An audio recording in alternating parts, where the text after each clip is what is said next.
Distinguished guests, ladies and gentlemen, my name is Philip Clemming, and it's my pleasure and privilege as Dean of Durham to welcome you to this evening to the first event in the autumn programme of the Durham Cathedral Institute. When the Institute was founded in 2022, just as Russia invaded Ukraine, our ambition was to bring the UK's national conversation out of London and into the Northeast. Since then, the Institute has hosted public discussion on issues of political, social, and ethical significance, from war and peace to standards in public life. Our cathedral itself is not only a beautiful setting for these events, but also a reminder of the way that the Christian faith is itself concerned with the whole of the world and the welfare of all people made in the image of God. Today, as we gather during National Prisons Week, I recall the teaching of Jesus to clothe the naked, comfort the sick, and visit those in prison. Christians believe that when we do so, we come into the presence of Christ himself. And that's just one reason why the well-being of those within the criminal justice system is a matter of the greatest importance. Thank you all so much for coming to be part of this evening and what I know will be an informative, challenging, and inspiring time. I shall now leave you in the hands of our chair for this evening, my colleague, Simon Oliver.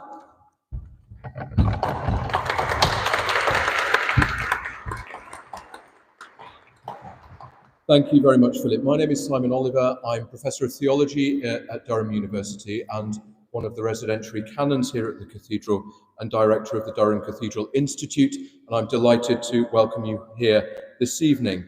A couple of practical matters. On your way into the Cathedral this evening, you will have received a slip. Those of you who've been to Institute events before will know what this is about. There's a QR code. If you scan it on your phone, it will take you to a system called Slido, and you can type in your questions for our speakers this evening, and those will be magically beamed up to me on my iPad on the stage, and I will put them to our speakers. You can also see questions that other people are putting forward, and you can vote up the ones that you like, vote down the ones that you don't like so much. I hope you've understood that. Please do engage. If your data is, your signal's not very strong, we do have a Durham Cathedral guest Wi-Fi link, and you can connect to our Wi-Fi through that. The debate this evening, rough justice, falls, as Philip said, in Prisons Week, when we are asked to remember and pray for all those in the criminal justice and prison system. There is widespread consensus that our prisons are in major crisis. The prison population of England and Wales has doubled over the last 30 years, despite crime rates falling substantially. The prison population is currently just over 87,000, up 13% just in the last 3 years, and the Ministry of Justice projects this to hit over 99,000 by the end of next year. Extraordinary expansion. Prison overcrowding, of course, has serious consequences for rates of violence and self-harm in prisons. Assaults in prisons are rising, and this week we've heard disturbing reports about gang violence in our prisons. We're faced with vital questions. In this context, what is justice? What does it look like? Are we dispensing justice? When justice seems to fail, who are the victims? And what are the solutions? We are delighted to welcome to the Institute 3 distinguished experts on prisons and the criminal justice system to address just these questions. Her Honour Wendy Joseph KC retired from a distinguished legal career in 2022, which included a decade as a judge at the Old Bailey sitting on criminal cases. Joining the Old Bailey in 2012, Wendy was the only woman amongst 16 judges and only the third woman ever to hold a permanent position there. Wendy's first book, Unlawful Killings, published in 2021, was a Sunday Times bestseller. And we meet tonight following the publication of her latest book, Rough Justice, Do We Have the Law We Deserve?, which will be available to buy in the South Transept after this evening's talks. So to begin our discussion of rough justice, prisons, and our criminal justice system, would you please welcome Wendy Joseph.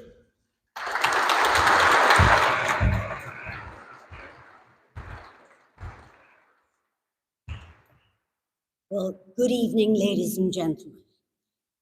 You and I are going on a voyage of discovery now. The Institute has entitled this event, Rough Justice, Do We Have the Law We Deserve?, which is actually the title of my book. But the brief they have given me is a large one. I'm being asked to gallop you through the following. What is justice? To what extent is it dispensed by our criminal system? What about the experience of women in these processes? What about the social dimensions of crime? How to challenge its causes? To reflect on the potential role of education in preventing crime and how to reduce recidivism in 25 minutes. No sweat there, then. We had better make a start. And it's probably sensible to begin by reminding ourselves what we are actually talking about. Because it's not just justice and the courts, it's criminal justice and the criminal courts. And they are very, very different from the civil courts.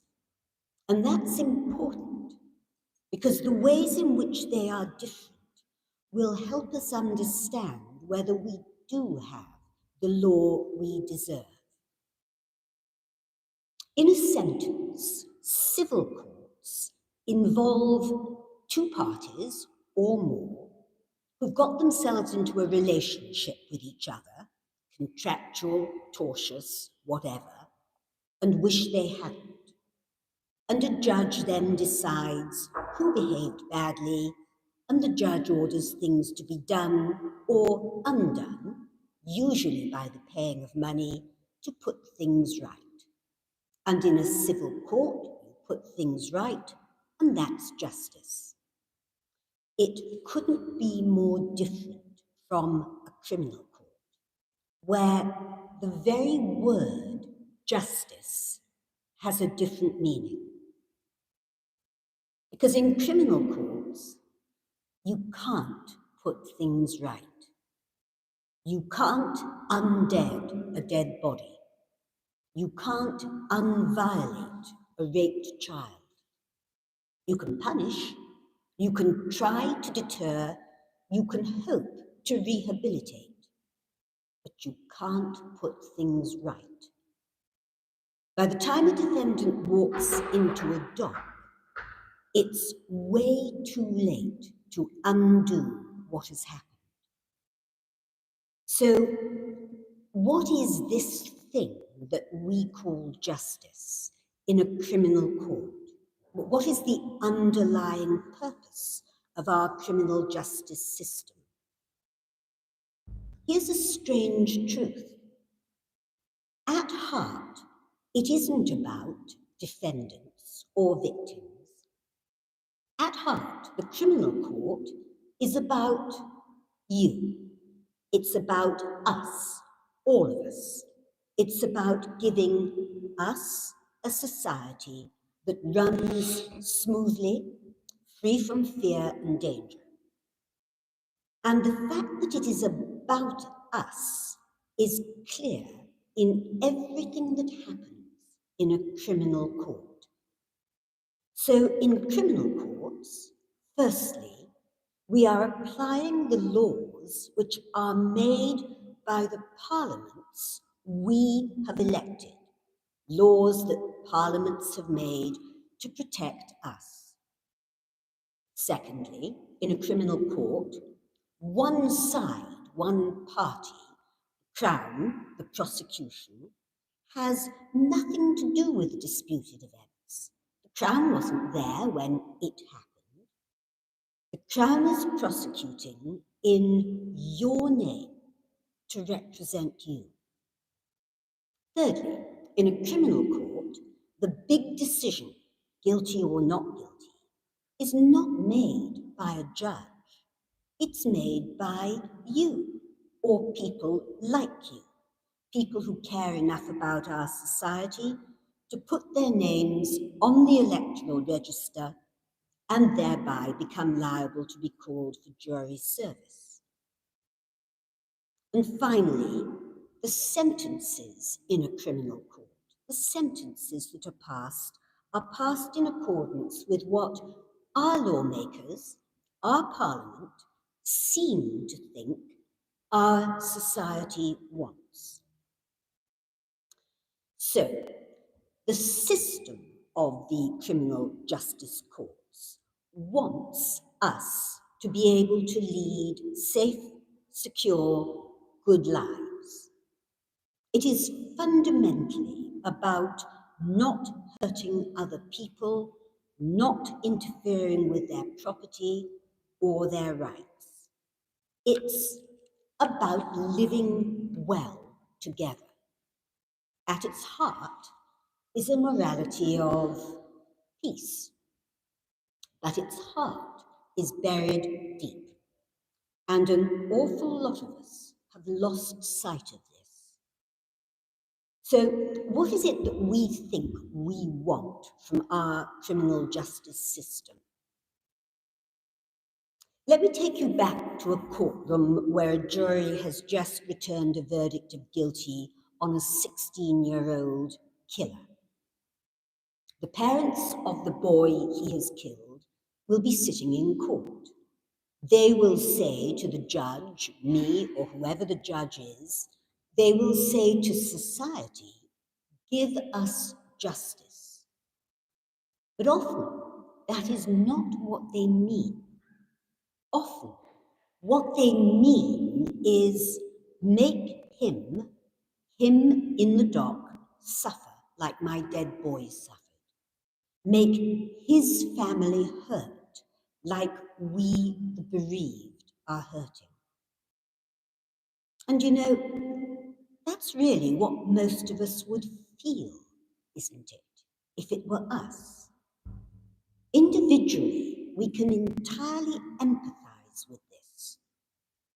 And no doubt we understand when their cry is taken up by the media, by MPs, by campaigners. It's the cry of, well, I suppose one might say, it's the cry of the Old Testament, and it carries an almost biblical force. But we should understand that what this cry brings with it shifts the word justice on its axis, because it brings it closer to words like revenge, words like retribution. I mentioned before that the aims of sentencing are punishment, deterrence, and rehabilitation. But what I have been describing, which is what happens so often in our society now, puts the emphasis squarely on punishment. Now, we're not very good at the other two things. We're not very good at deterrence and rehabilitation. More of that later. But we've certainly got the hang of punishment. It seems we can't get enough of it. And why not? If you do wrong, why shouldn't you be punished? If you do serious wrong, why shouldn't you be seriously punished? It sounds so simple, so compelling. But the question is, have we allowed this feeling to take over our brains? We seem to have thought, we seem still to think, that we as a society can punish our way out of criminality. And so we have been sending more and more people to prison for longer and longer. Now, of course, it's the judges who pass the sentences, but this dramatic increase in the length of sentences is not the choice of the judges. Make no mistake about it. It's the choice of our society. At least it's been the choice of the parliaments we have voted in. Let me give you an example. Murder. There's only one sentence for murder, and that's life imprisonment. The only task of the judge is to decide on the minimum term a prisoner must serve before he can apply for parole. When I went to the bar in 1975, the average minimum term for a murder by stabbing was 14 years, 10 months. Now it's just under 25 years. Same sort of defendant, serving more than 50% as long. And not just him, but now, with gang violence so prevalent, everyone in his circle involved in the crime, up for the same sort of sentence. You might be asking, how on earth did that happen? And the answer is simple. Back in 2003, Parliament decided to dramatically increase the minimum tariffs. And after that, wherever you got a murder, buy a weapon, such as a knife, taken to the scene and then used to kill. The minimum starting point that the judge must take before anyone can apply for parole is 25 years. You may be asking yourselves why ever Parliament did that. Well, it was well-intentioned, but you know where the road paved with good intentions takes you. It was meant to combat the growing problem of knife killings by relatively young people, particularly those in gangs. Parliament apparently thought that the kids will all say, it's Saturday night, 25 years is a long time, I think I'll stay home and watch Strictly. It might have been a great idea if it had worked, but it didn't, and it was never going to. And it was never going to because we didn't identify the real problem. And so what it has done, that change in the law back in 2003, is to send droves of people to prison with minimum terms to serve of 25 years. And the number of knife killings has not gone down. The opposite is true. And now we seem hurt and surprised that our prison cells are overflowing. We wring our hands, and instead of saying, what did we get wrong? We say, let's build more prisons. And is that what we want for our society? Do we want to spend our limited pot of money building more prisons? Or would it be better to use that money on schools, hospitals, care homes, infrastructure, pretty much anything that would do good, rather than locking people up so they can't do bad?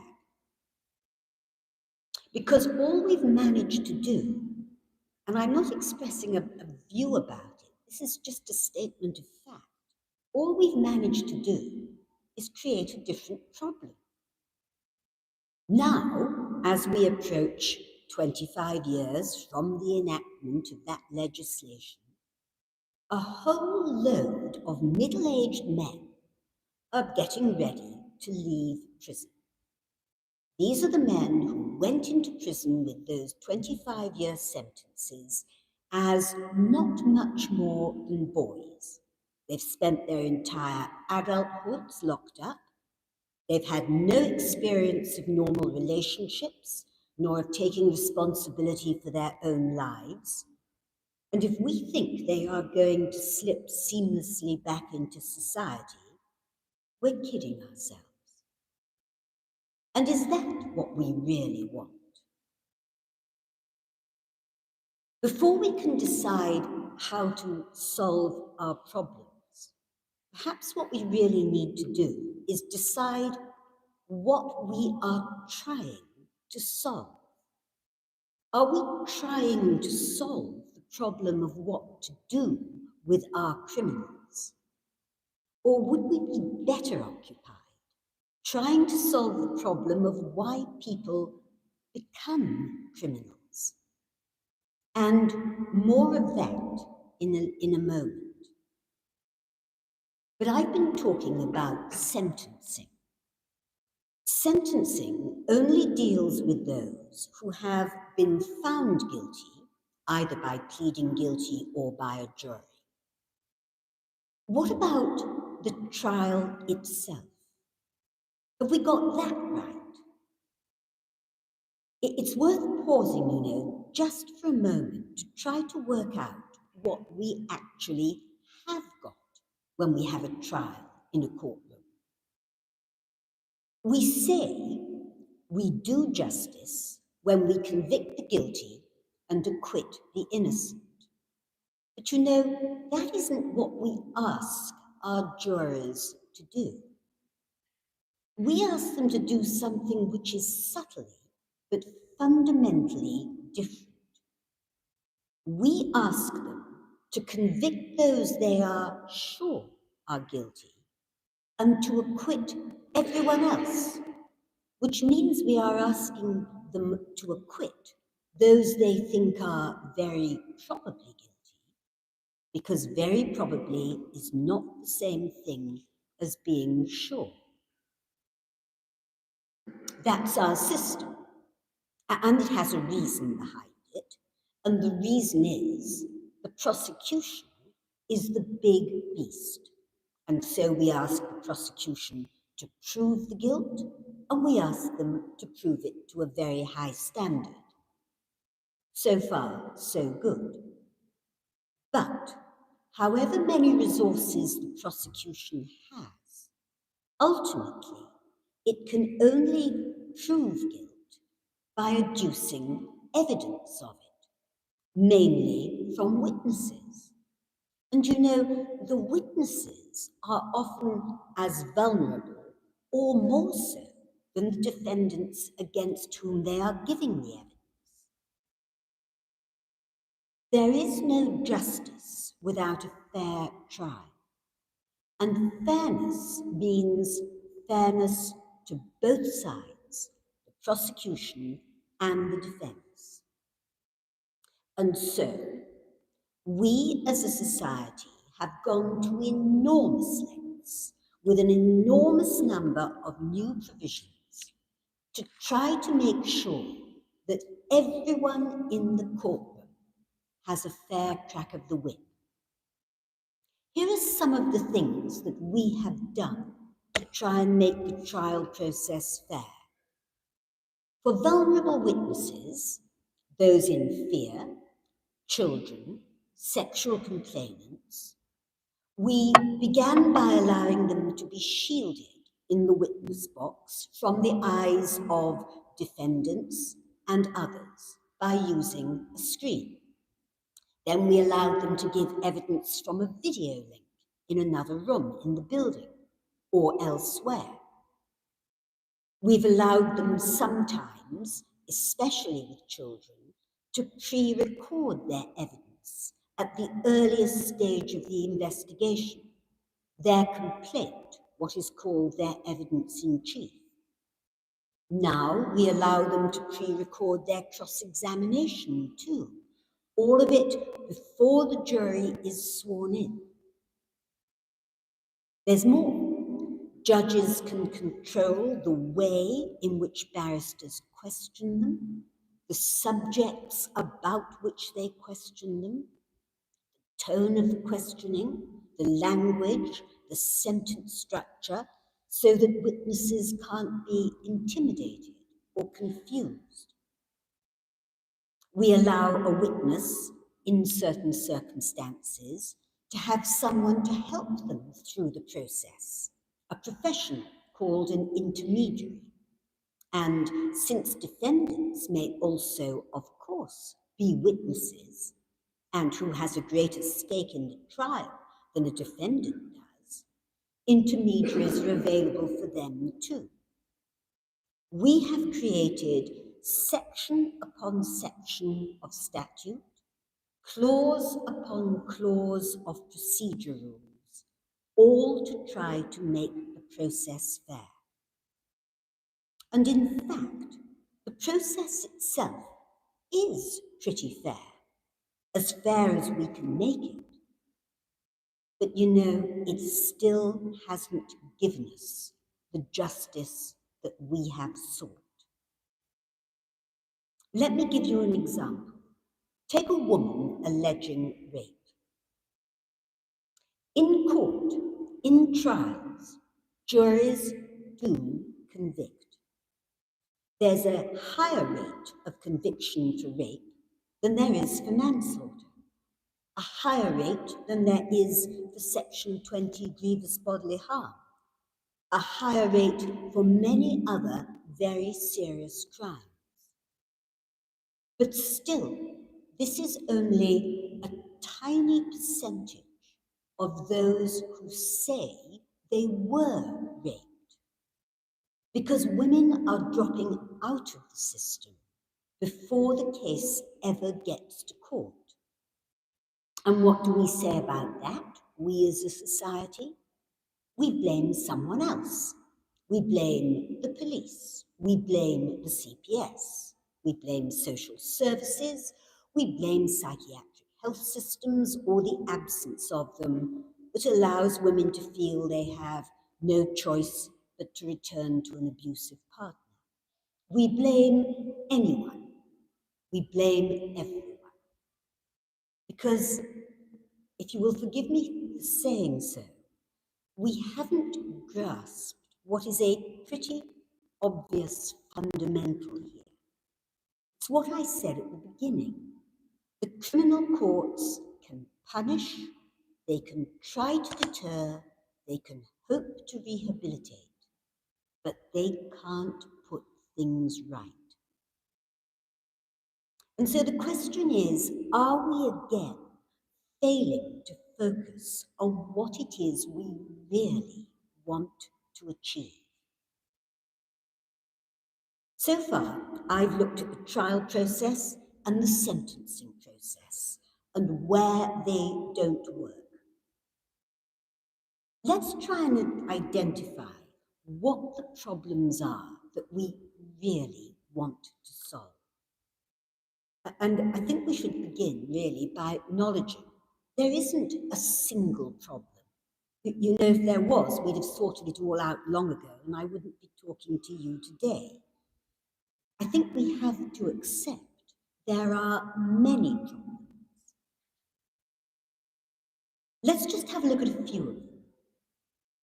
First, we know there is a problem with those who are offending. Whether or not they have been caught, they are out there offending. And of course, we want to arrest them and try them and punish them. Of course, we want those things. But surely what we really want is to stop them offending again. And to do that, shouldn't we at least be asking the question why they offended in the beginning? An example, kids who join gangs. What are they doing when they sign up to a gang? They know that they're going to break the law, except that they aren't. They aren't breaking the law. They're breaking our law. They are signing up to a different law, a different tribe, a different brotherhood. The long-term benefits of being part of and succeeding in our society just can't hold them against the short-term satisfaction of belonging to the gang. And it may be that that is because they don't see themselves ever succeeding in our society. And why don't they? I suppose if you look at it from the outside, you could put labels on it. You could say poor parenting. You could say adverse childhood experiences. You could say exposure to physical, sexual, or emotional abuse. And when those life experiences lead them to, what does it lead to? Disruptive behavior in school? What do we do about it? We exclude them. We put nothing else meaningful in its place. We leave them hanging around streets and parks unsupervised, prey to older boys already involved in crime, exposed to drugs, exposed to alcohol. We chuck them out of our society, and then we are surprised when they sign up to another one. And do we have no responsibility for that? Of course, we want to punish offenders. But if we really want to stop them offending again, shouldn't we be doing something to help them lead successful lives without offending? Shouldn't we at least be asking what we can change for them? And by changing things for them, changing things for us too. These are the kids, the young men, and the older ones who are already offending. But here's another thought. Shouldn't we be making a major effort into making sure that those who are not yet involved in crime never are? You know, when I was at the Old Bailey, I very often had groups of school children in at the end of the day. And when I had the little kids in, they totally got that hurting people was bad. They didn't like being hurt, and they recognized that in turn they shouldn't hurt others. Somewhere between the ages of 7 or 8 and 17 or 18, we lose a whole tranche of those children to a different view. And we don't have to.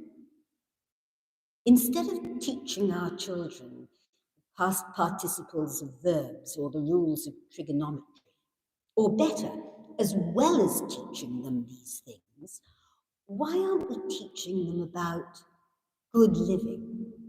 Why aren't we teaching them how to talk out their arguments instead of using violence? Why aren't we teaching them that carrying a knife isn't a matter of kudos, it's a matter of cowardice?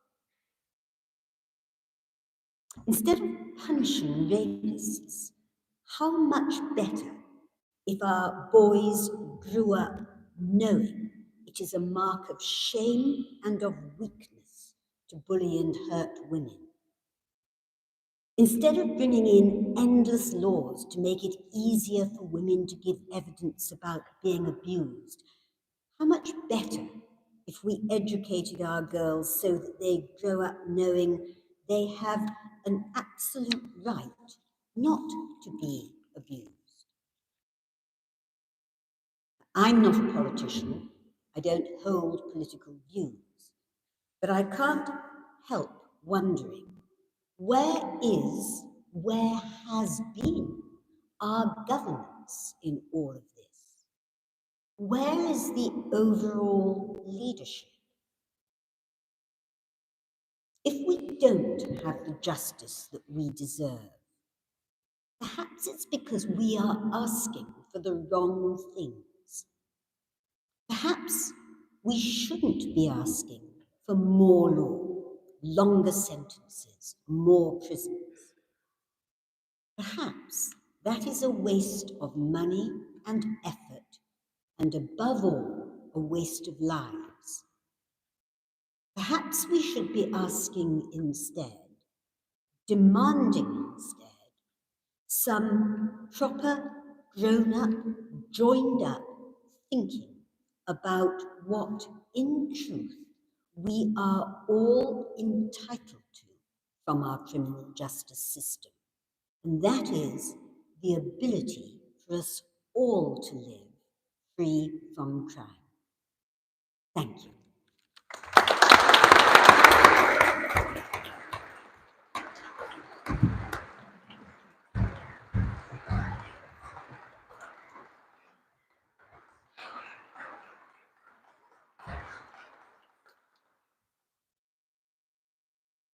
Thank you, Wendy, for an inspiring speech. Our second speaker this evening, Kate O'Brien, is Associate Professor in the Department of Sociology here at Durham University and co-director of the Inside Out Prison Exchange Programme. For the last 10 years, Kate has delivered undergraduate and postgraduate programmes at Durham, Franklin and Low Newton prisons, as well as directing Durham University's MSc programme in criminology and criminal justice. Kate has particular expertise in the field of women and imprisonment and has worked on funded projects examining the experience of female prisoners with histories of sexual violence and abuse and those separated from their children. Ladies and gentlemen, would you please welcome Kate O'Brien.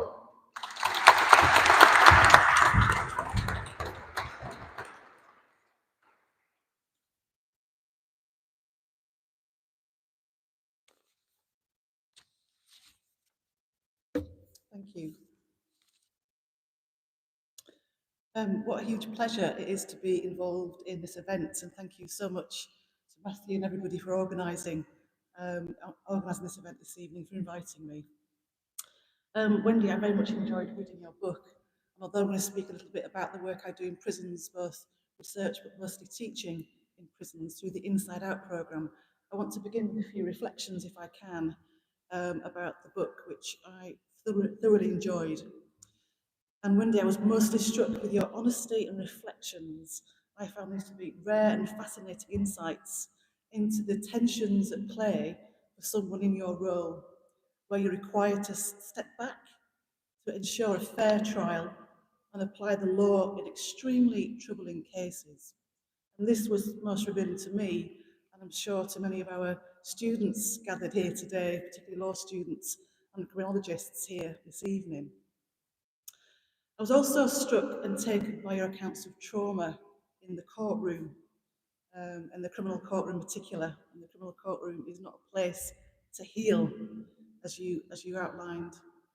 And you take us into the detail of cross-examinations with children, like Janet. It's shocking and painful to read, and how re-traumatising this could be for witnesses like Janet. And not surprisingly, that witnesses in rape cases that you cover in your book, they can freeze, they can deny, ignore and stay silent within these particular spaces of the criminal justice system and don't want to report. They delay reporting their rape to the police. And this, you say quite rightly, should not be held against them in courts, in criminal courts, as you point out. I was drawn to your conclusion where you seek and ask us to think about what is justice for women impacted by violence and abuse. It's no surprise, given what your accounts reveal and how difficult it is in these very troubling cases for women, that only 1% of rape cases reported to the police ever lead to a conviction. And for domestic violence, only around 3 to 4%.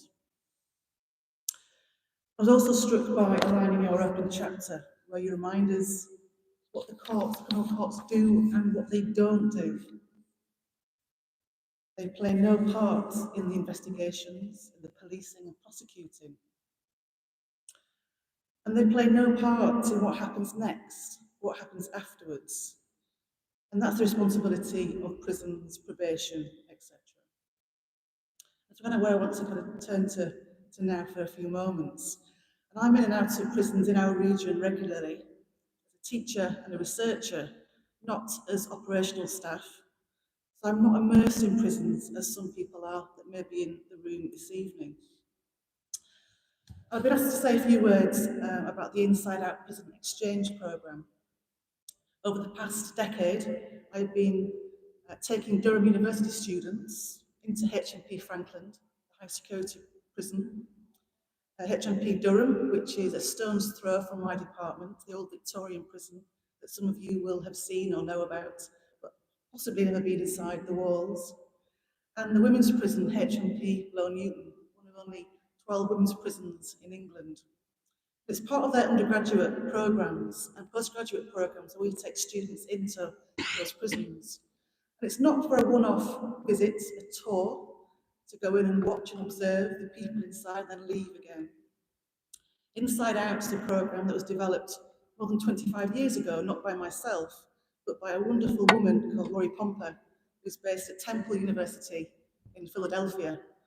And Inside Out was born out of the racialised injustice that really characterises the US criminal justice system. And she founded the programme in collaboration with men in Greaterford Prison, Greaterford High Security Prison, just outside Philadelphia. And together they wanted to create a programme, an Inside Out Prison Exchange programme, that would bring students into the prison to have a conversation, to engage in a collaboration as equal as much as it could be within that particular context. So the programme was designed with men who were incarcerated, many of them serving parole, serving life without parole. And in fact, I went over to Philadelphia to train to be an Inside Out instructor. And I was taught to teach by men, many of whom were sentenced as young as 17, who were facing a lifetime in prison. And life does mean life in the US context, in most cases, as we know. It was a very humbling and very moving experience to learn the craft of teaching by men incarcerated. So we brought back, and it's not just me that delivers the programme, I work with a team here at Durham. We brought back that training, and 10 years ago we opened and launched Inside Out here at Durham.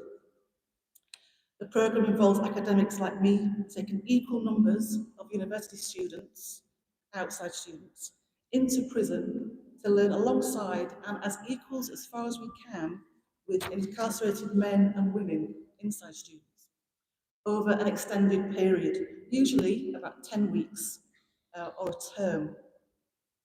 Our approach and ethos to teaching draws heavily on a critical pedagogical approach, which means it's not me filling your minds with what you need to know and standing on a podium like this, but that we learn together, often in a circle, and we draw and build knowledge collectively. Through dialogue and the experiential learning within the prison context, we equip our students, both inside and outside, with the skills and knowledge to rethink, to reimagine and challenge dominant systems of knowledge and power. And importantly, our students, inside students, receive the same credits as our outside students. And that's very, very important to our inside students. I'll say a few more words about that in a moment. So Inside Out programmes like ours, we first stepped into prison back in 2014. They are delivered across the US, as well as in prisons in Australia, New Zealand, Netherlands, Norway, Germany, and even Mexico. We are proud that we were the first institution outside of North America to deliver Inside Out classes in Michaelmas term 2014 at HMP Durham. So we're now 10 years of delivery. And since then, since 2014, we've taken approximately 350 undergraduate and postgraduate students into prison to study a programme in crime and criminal justice, and around 200 men and women serving custodial sentences in HMP Durham, Low Newton and Franklin have completed and graduated from the programme and gained those really important for them University of Durham credits that they can use and transfer for an OU degree. It's important to note that it's very rare to find an educational offer inside the prison system that is above a level 2, above a very basic level of education. And there are so many men and women who want to explore and think and debate and have discussions at a level that our students at Durham University want to do so. And there's very little for that particular growing population. We heard Wendy talking about the number of people receiving extremely long sentences. These are people in prison who have very little on offer and very little to engage them. Programs like ours is one program that's very, very important to them. Since 2020, we've not been able to take our students into prison. Firstly, due to COVID, we were locked out during that particular COVID period. And incidentally, men and women in prison were locked up in their cells for 23 hours a day. Solitary confinement, essentially. And that practice still continues, and John might say a few words about that when he speaks. So we are currently not in prison the same way. On the following, the back of the fishmongers inquest, which I'm not going into too much detail here, but at the moment we're not in prisons. We hope to be back in properly very soon. We have, however, been permitted to run one-off prison-based workshops, which we started running at Frankland last year, and also in Durham, and the open prison, Kirk Levington. And these workshops have been fantastic for our students, both inside and outside, to be able to engage with each other on topics of mutual interest. And our classes in the prison, often in the chapel, are dynamite, they're electric. The nerves that begin very quickly settle and steady. And it has a huge impact on many of our students, inside students and outside students. We've seen how transformative the programme is on our outside students. Many of them change their career choices to work within the prison system, to change it if they can. It's fantastic now to be in prisons and see students that have taken Inside Out, working on projects with NEPACs, doing fantastic family support work, incidentally, and other projects that are based in prisons too. Inside students go on to, many of them have gone on to want to do degrees and further education. It's been fantastic to see that growth and that dedication to want to learn. We set up in 2016 a think tank at HMP Frankland. These are men who completed Inside Out with us back in 2016. And they wanted to continue the conversation and continue with us after the 10-week programme had concluded. The think tank has been fantastic. We've got some good connections with the Prison Reform Trust. And that's a really important collaboration for these men to be feeding into policy and practice with their voices at the forefront to inform policies that can impact on them and their particular experiences, mostly being long-term lifers in HMP Frankland. The important project or policy document that might be of interest called The Long Stretch, which has been produced recently by the Prison Reform Trust, which really speaks to the particular experiences of men and women, but men in this case serving very long sentences. Many of the men in our think tank are young men like you're describing, Wendy, who are in for gang-related activities. Many of them been in prison from a very young age and looking ahead at 25 stretch. So this important work of the think tank is continuing to be significant. I think I'll just finish with a couple of reflections on some of the research that I've been doing in women's prisons. I'll make two comments here. That women in Low Newton, when I go into that establishment, and people might know the establishment here in the audience tonight, these are trauma-saturated environments, and quite often the trauma is visible on the bodies of the women in our classes. So when we teach Inside Out at Low Newton, you can see often the visible, but also emotional scars on their bodies. And yet they come to class wanting to learn, wanting to be taken seriously, wanting their essays to be marked the same way as any other student. And that's important for us. They want to feel like students, be treated like a student. I can remember one moment in HMP Low Newton when I'd marked an essay of an inside student who had never been to school or a very fractured relationship with school. And she said that what stood out for her in the whole of the 10 weeks in the essays that she had to write in the feedback was a comment that I made on her essay. And I said to her, you need to write in a more scholarly way. I gave an example of how to do that. She felt validated, taken seriously, and identified as a student, not a prisoner.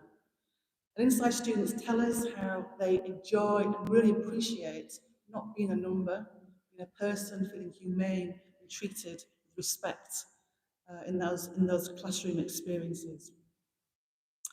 I've recently been involved in a piece of research with women at HMP Low Newton who have had children removed from their care because of their prison sentence, and collaborating with the brilliant Open Class Theatre Company on a co-produced play that speaks to the experiences of mothers who have had children taken from them because of their prison sentence. The play is called Rupture. It's really impactful. We've recently got more funding to take that piece of theatre across the region into men's prisons, but also to audiences that need to hear and listen and feel how women experience prison. And what that is like for particularly for mothers in HMP Low Newton. I'm happy to speak about that project a bit further and a bit more if we have time. But I'm going to stop there to allow my colleague John Podmore to contribute to the session. Thank you.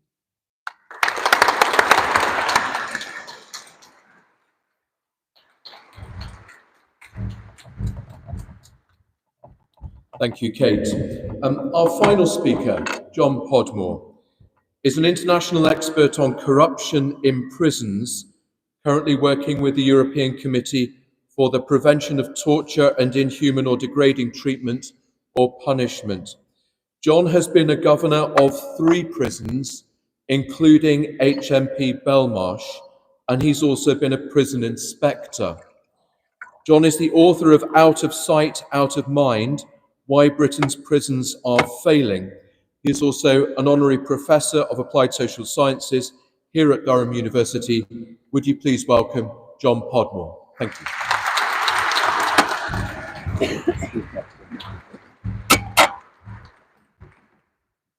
Thank you, and good evening. And can I start by thanking you for being here? Thank you for being interested in this hugely important topic. Everything that the 3 of us are talking about tonight, and we will continue hopefully in discussions, is vitally important. And it's really important that wider society and communities get involved in the debate and the discussion. Now, what is the most famous phrase issued by a judge once they've passed sentence? Take him down. What Wendy doesn't say is, all yours, governor. All yours, governor, for the next 25, 30 years. And that's as it should be. Judges, courts have done their job. It's now for the likes of, well, not me anymore, I'm a bit old and past it, for younger governors now to deal with those individuals who have been sent down sometimes for decades. And what I'm going to talk to you tonight, I'm going to talk 3 things really. Firstly, reference was made to my book, Out of Sight, Out of Mind, Why Britain's Prisons Are Failing. Well, they're failed. They're not on the brink, they are broken. Prison system has failed. Prisons are no longer out of sight, out of mind. You're here, we're talking about them. For my sins, I regularly talk in the media, and that's primarily because no serving governors will speak. But I want to perhaps tell you about a few things that aren't as widely talked about as they should be. So open your eyes a little bit more. I also want to leave some questions hanging, because I ain't got all the solutions, but I do want to try and give you some solutions, some way in which things might be better. Now, the prison service in England and Wales is secretive, it's defensive. It's not as open as it should be, but if you want to know what's going on, we have a superb Chief Inspector of Prisons called Charlie Taylor. Read his reports. Read what he's saying in his catalogue of failures within the system. Now, where are we? Well, I wouldn't want to start from here, as the old saying goes, but we have to. And you hear about prisons, and everyone talks about overcrowding. Overcrowding is the answer. What's the question? And yes, we do have overcrowding in squalid Victorian prisons like Wandsworth, but we have prisons like Woodhill and Whitemore, high secure prisons, modern, purpose-built, that aren't overcrowded, but are failing. So beware, I would say, of lazy punditry. When everyone's saying, oh, it's overcrowded, it's Victorian prisons, just check.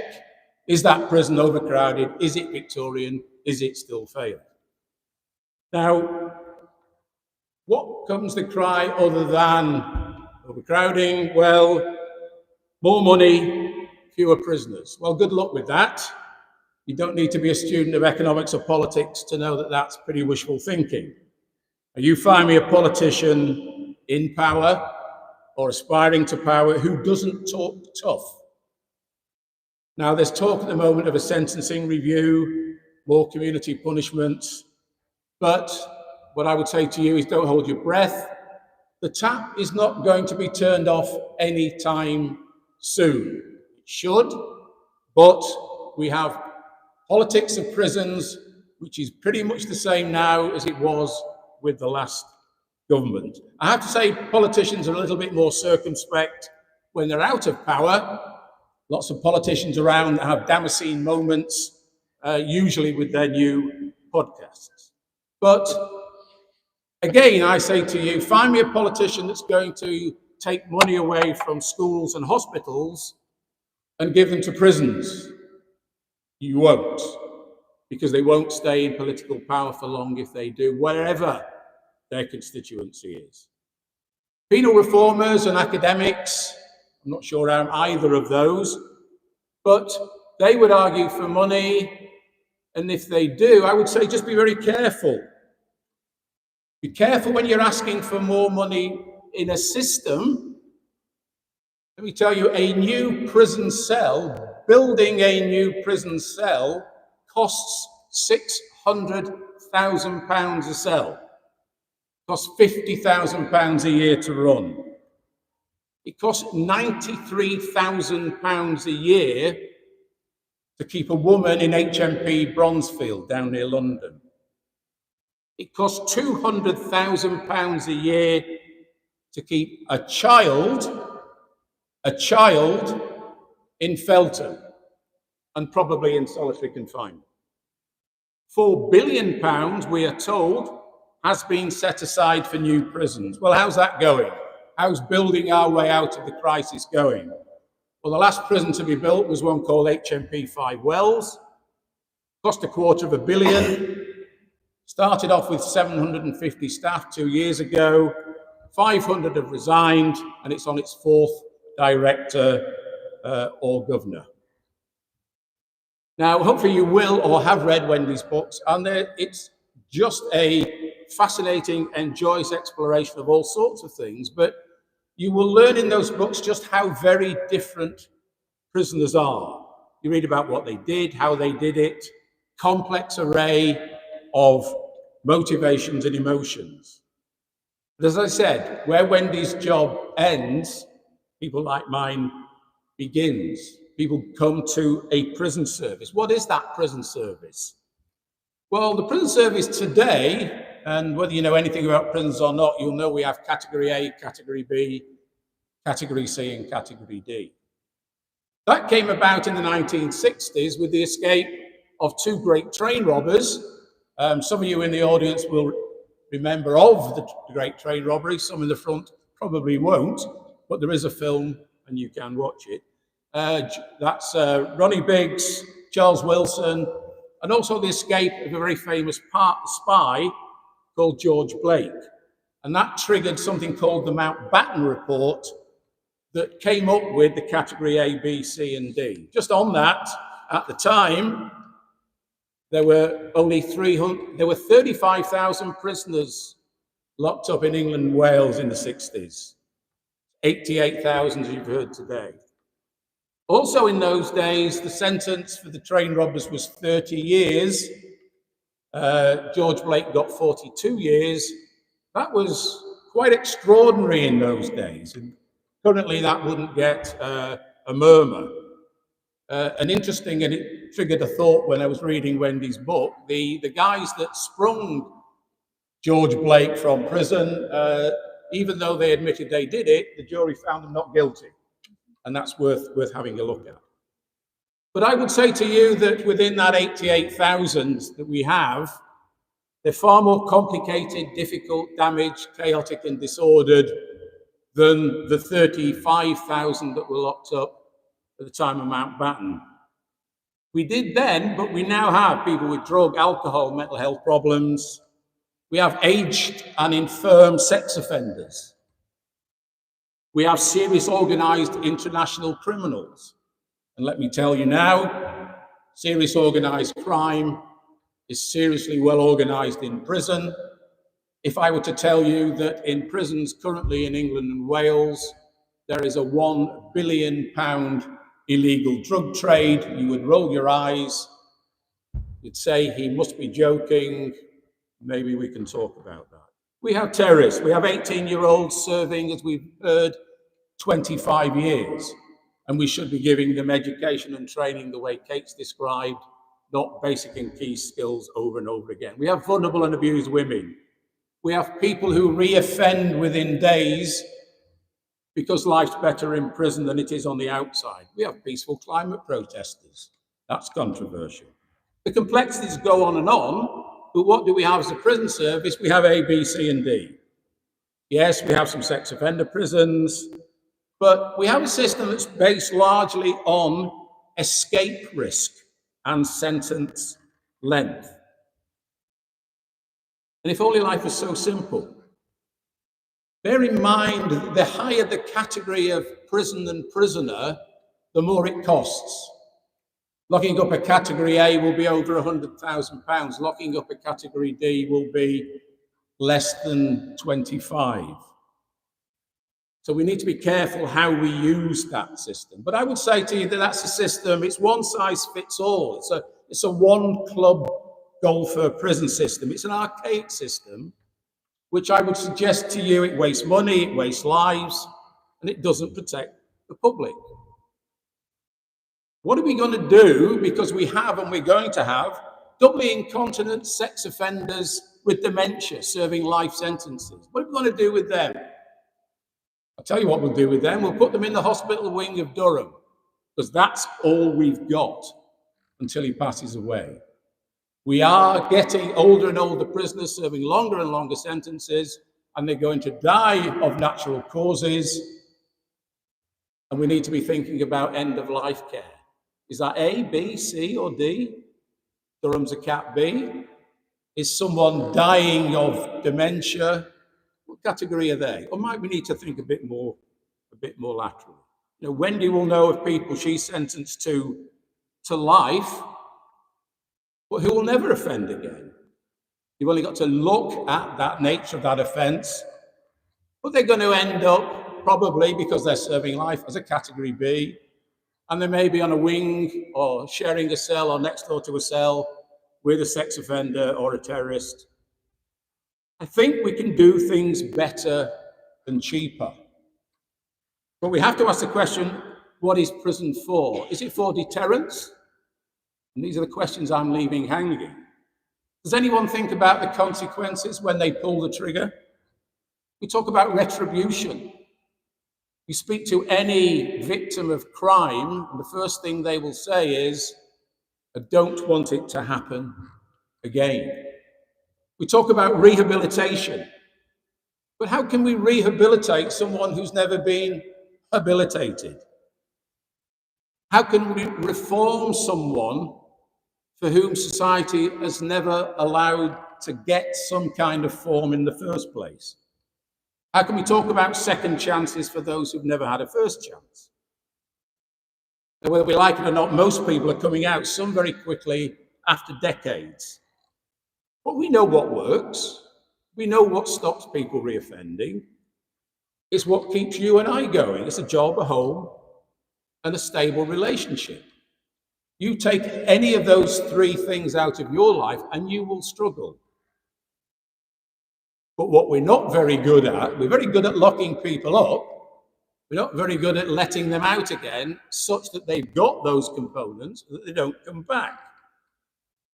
Not only are we not preparing people for release during their sentence, we're actually now doing harm. Charlie Taylor talks of young men going into prison without an addiction, but coming out with an addiction and with the debt that goes with it. Go back to my £1 billion crime wave in prison. If someone's taking drugs in prison, they're not free. They're probably 3 times the street price they are in Durham. How is that paid for? Families pay for that. They acquire debt. How do they pay that debt back? Perhaps go into that. And what do we do about mental health? Kate talked about solitary confinement. We have mass solitary confinement in this country. We talk about lockdown. If you're locked in your cell for 22, 23 hours a day, that's solitary confinement. If you happen to be sharing a cell, and a shared cell is a car park space with a bunk and an open toilet, that's as equally as harmful to your mental health and will drive you to addiction. So what does that give us? That gives us reoffending rates that are about 50%, depending on your age. We've got reoffending rates are a bit tricky because we have a de facto decriminalisation of burglary, car crime, street robbery and fraud. Maybe controversial, but are we picking up those who are reoffending if we're not looking at those kind of crimes? But in the last 3 months of last year, 7,000 prisoners who were released on licence were recalled.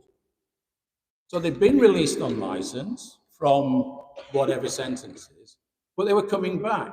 Now, only about 17% of those, a small proportion, had committed further offences.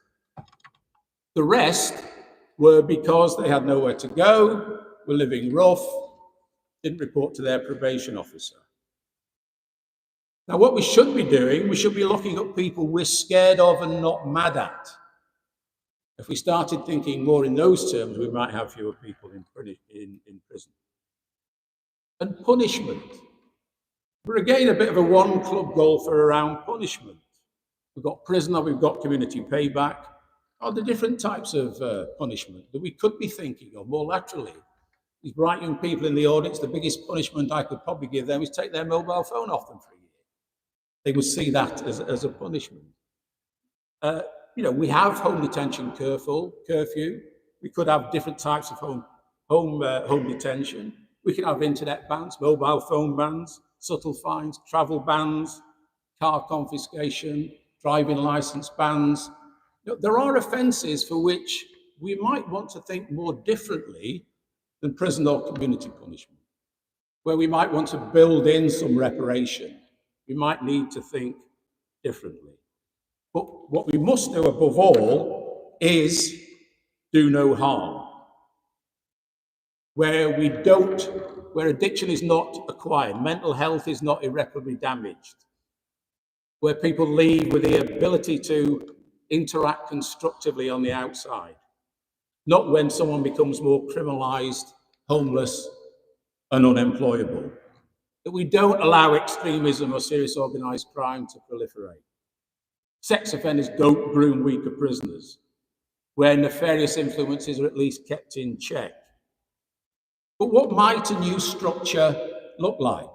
I'm going on about the A, B, C, and D. I'm saying it's out of date. Well, might we have community prisons? The term is around, but it's never been properly implemented. Why couldn't we have prisons like Durham, where we have revolving door prisons, coming in, coming out, prisoners coming to the end of long sentences, but people serving short sentences? Might we devolve the likes of Durham to local authorities, mayors, police and crime commissioners? I gather there's a Police and Crime Commissioner here. Why not? Why don't we run them like large schools with governing bodies, with governors who are answerable to local communities? Because many of the problems in those kinds of institution are not prison problems, they're community problems in prison. Who's in prison? Members of the community passing through. Might we do better if the communities were more involved dealing with those issues?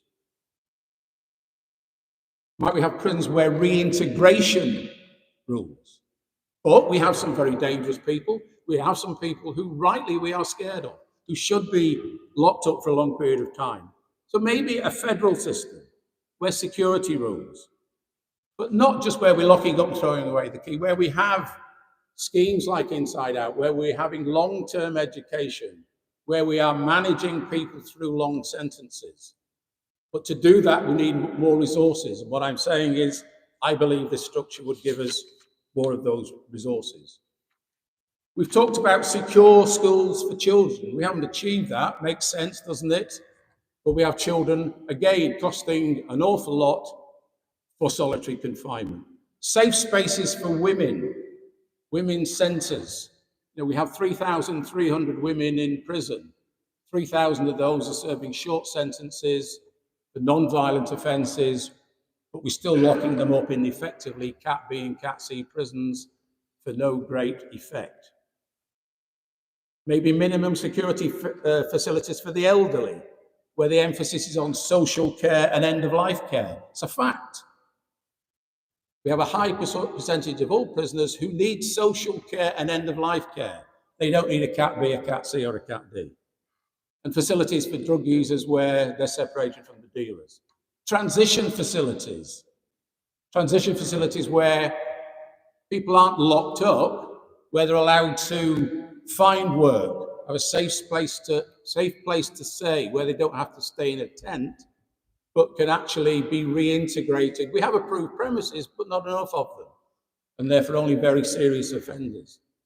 But we should be talking facilities rather than prisons. We should talk about functions for meeting the needs of prisoners, reducing risk, protecting the public, rather than A, B, C, and D. So what I'm saying to you is, consider the waste at the moment of a failed system. Think where money might be better spent, not where we might pour even more, because there isn't going to be any.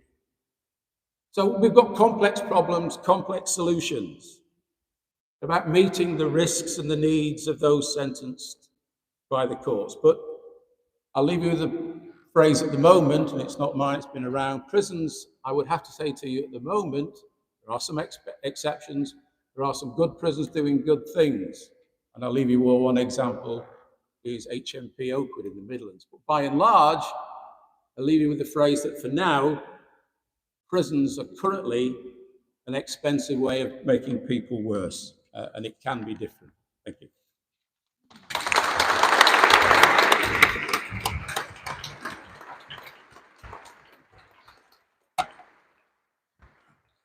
This is now your microphone. Ladies and gentlemen, we now have some time for questions, and we've got a large number of them already submitted. So if you've got any other questions you'd like to put to the panel, please do tap away on your phone, and I'll be very happy to pose them.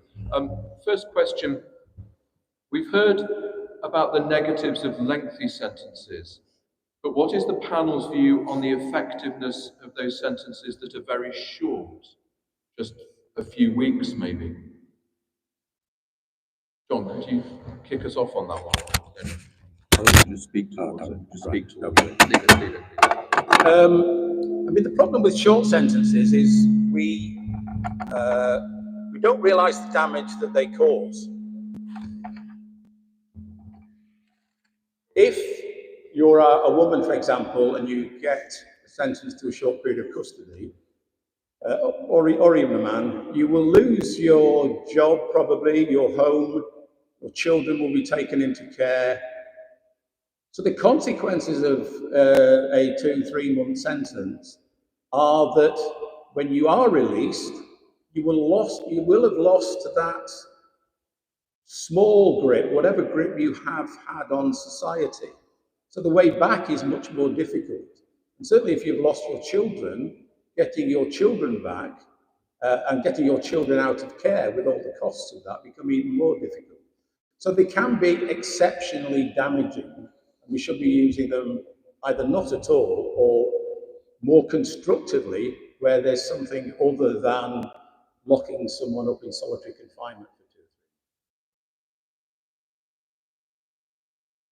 2 or 3. It's not really my end of the market, I'm afraid. But I'm bound to say I'm quite surprised at what you said, John, because insofar as I've got any experience of it, this isn't working. That's right. That's right. That's right. Insofar as I've got any experience of it, as I understood it, the very short sentences effectively are never served after 5 or 7 days, in which case there's usually some family to pick up children. People get moved into different situations, get let out on tags. So I've not really come across that problem, and I've never come across what you've clearly come across, which is the idea of somebody being in solitary confinement for the sort of offence that only would get a 4 or 6 week sentence. I mean, the reality is it's almost impossible to think of a crime court sentence of that length. We're really looking at magistrates. Yes.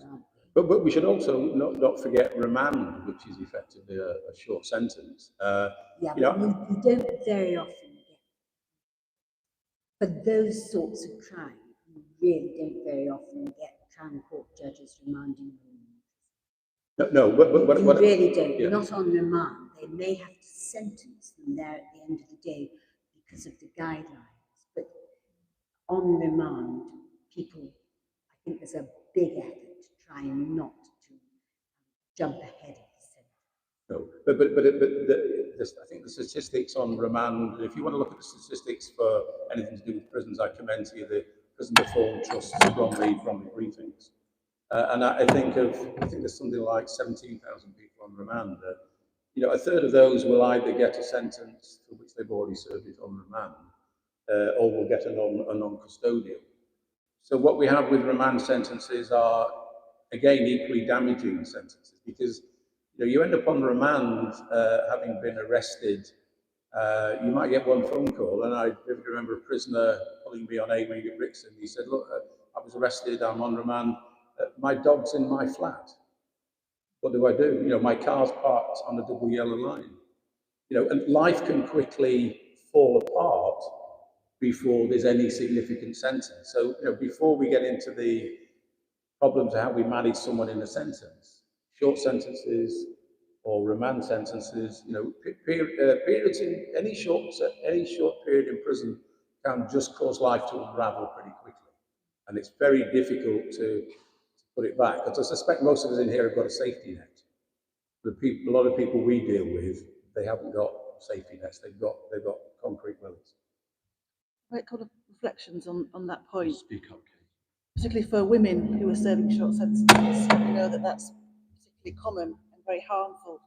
It can be catastrophic for women serving short sentences in terms of custody of children and also the points that you make, John. But we do know that the reconviction rate is Hold it right up to is your mouth. much higher for women serving short sentences. It's a real problem, and there's much more effort made to stop using short sentences for women. But the other point to add here is about recall, and there's research that shows that quite often women don't know the conditions of their license. They're breaching their license and being recalled, and they don't know the reasons why. They didn't realise that they were breaching those conditions. And that's a really important issue that we need to think about in terms of what women know and how we're supporting women in the community when they are released. We're doing a very dire job at that.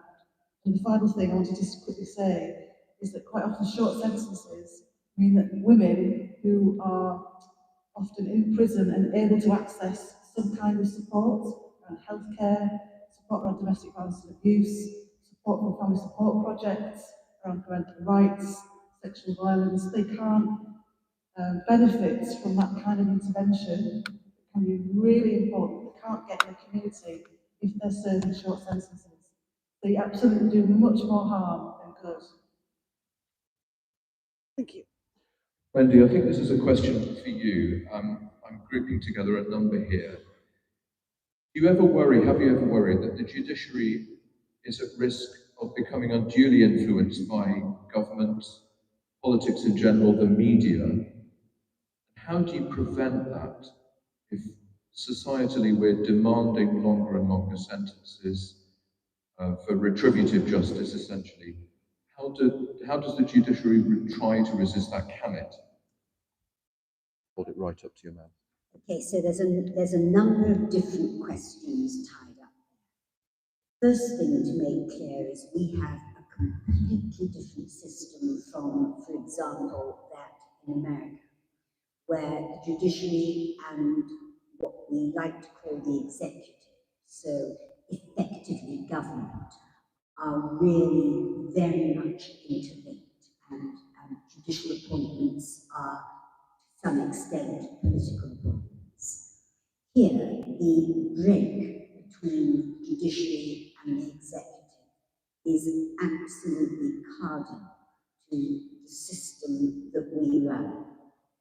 But the judges can only pass sentences in accordance with the law and the guidelines as they are laid down.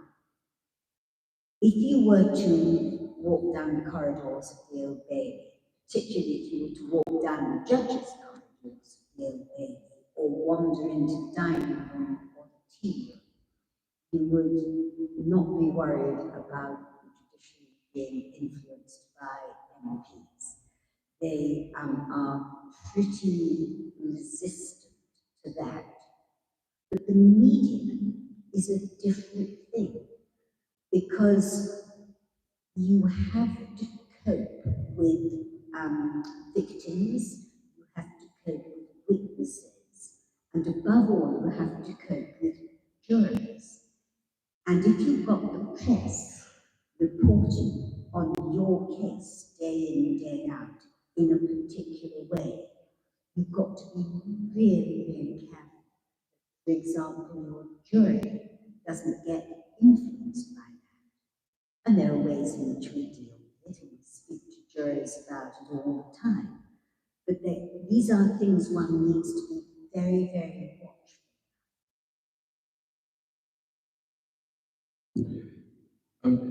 John, this may be a question for you, because I know you do have widespread international experience. So a couple of people have asked about the experience of Scandinavian prisons, where the prison population is reduced considerably. They're closing prisons because they don't need them. What's your experience of our prison system compared to, say, Scandinavia or the United States? Well, I think there are lessons to be learned from all jurisdictions. A lot is said about Scandinavia, and everyone's been over and had a visit, and they are doing better. They are closing prisons, but I think I would sort of perhaps hand this to Kate. I mean, there are just wider societal differences in that part of the world. Your prisons and your prison population are a function of wider society. Certainly in this country, they're a repository for society's wider ills. So when we look at the success in Scandinavia, I think we need to look at it in the context of how wider society operates. I think there is something to be learned from the States at the moment, and particularly somewhere like Texas, because they've suddenly woken up and smelt the coffee, and they've said, they've looked at how much they're spending on prisons, and in some states in America, they're spending more than they are on wider education. So they're motivated to do things better, and bring in long-term education programs, not because they suddenly become more humane and they want a better prison system. They realise that it's wasting a lot of money, it's costing a lot of money, and by doing it better, by doing it more constructively, as I was trying to say tonight, it actually drives down costs. say one quick comment? Yeah. I think what's quite interesting in terms of women in prisons in places like Finland and Norway, what those countries do, they're very, very less likely to forcefully take children away from mothers who might be criminally justice involved, have addictions.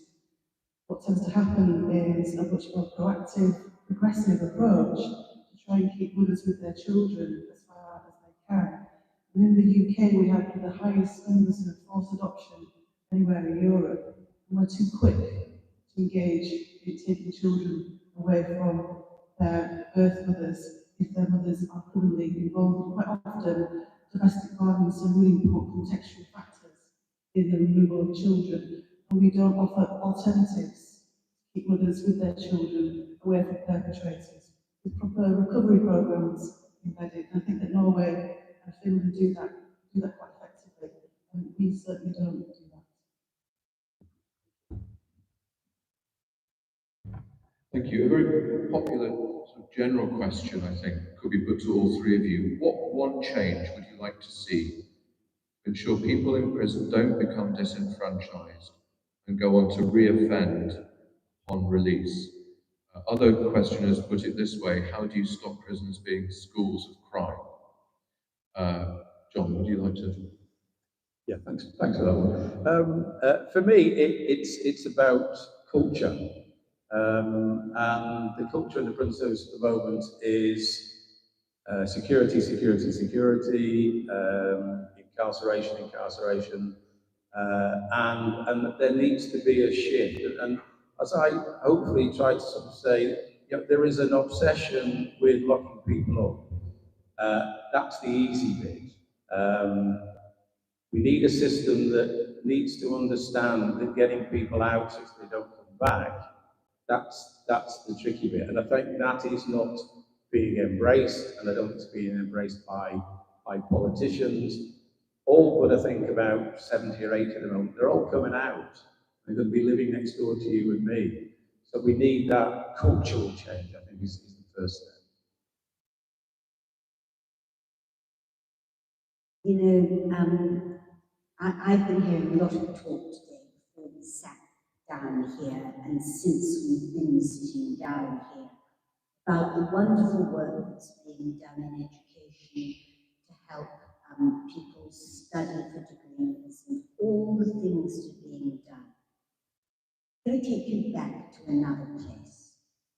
We have a prison population of, what is it, 87,000? Yep, and counting. 50%, more than 50%, are functionally illiterate. 47% have a reading age of level 1 or less.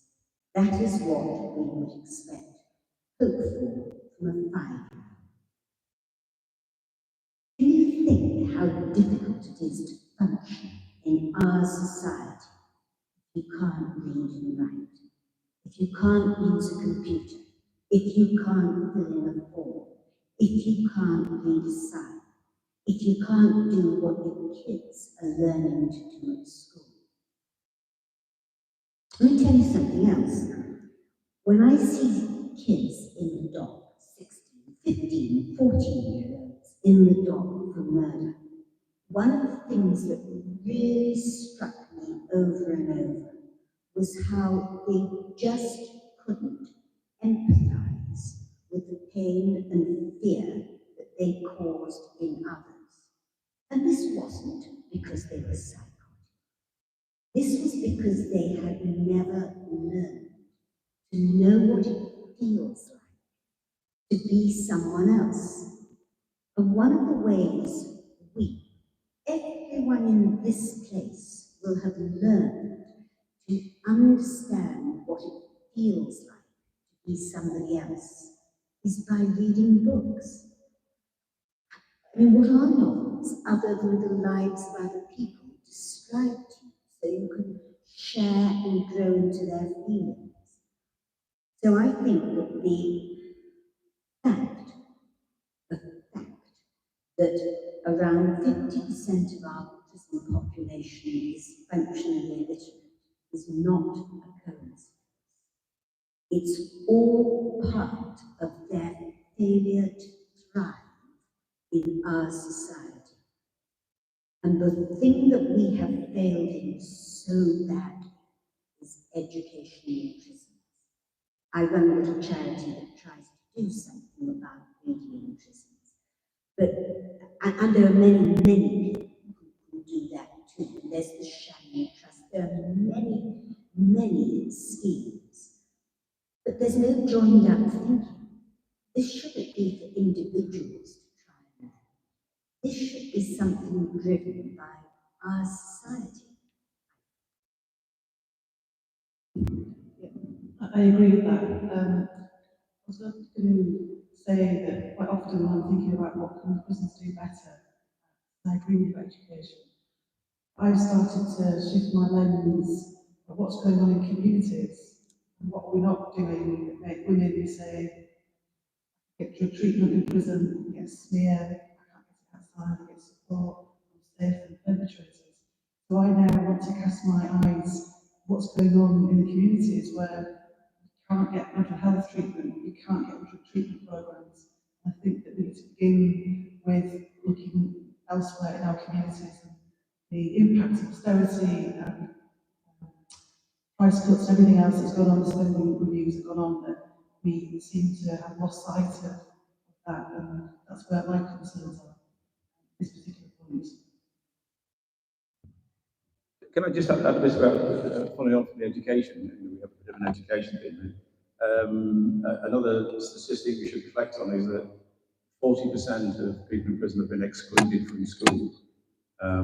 So if you want to reduce the prison population, start looking at school exclusions. And I'm trying to remember the exact quote from the glorious Bishop Desmond Tutu. He said, you know, instead of us pulling people out of the fast-flowing stream, we need to go upstream and find why they're falling in.